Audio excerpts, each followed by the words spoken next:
This installation video is applicable for AFL's Splice-On Fuse Connect SC connectors on 900 micron tight buffered fiber.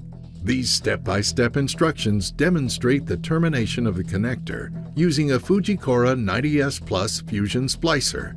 The SC Fuse Connect connector includes the following materials: a boot unit, a protective sleeve, connector housing, a ferrule unit, and a dust cap. Always wear eye protection when handling optical fibers. Dispose of any cut or cleaved ends properly. Do not touch the cleaver wheel with bare hands.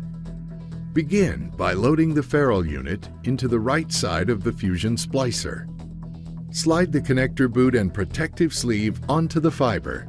Using the template on the front of the packaging, mark the fiber at 35 millimeters from the end of the fiber. Strip 35 millimeters of 900 micron and 250 micron coating off, exposing the bare fiber.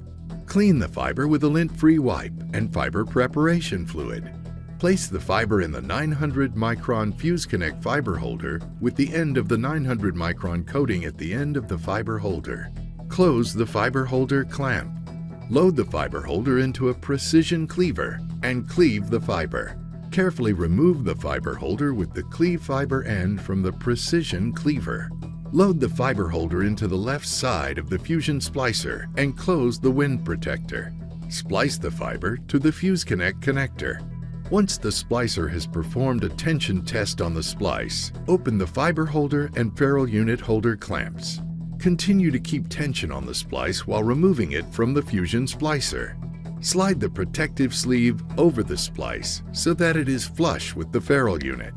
Position the sleeve in the center of the heater while continuing to maintain contact with the ferrule. Heat the protective sleeve. After allowing 1 minute for the sleeve to cool, remove the assembly from the heater. Hold the base of the ferrule unit and remove the transfer tubing. Slide the boot assembly up to the ferrule, keeping a light tension on the fiber at the back of the boot. Slide the connector housing onto the boot unit. The keys, the opening in the housing, and the white dot should align. Push until a click is heard. Apply the dust cap. The termination is now complete.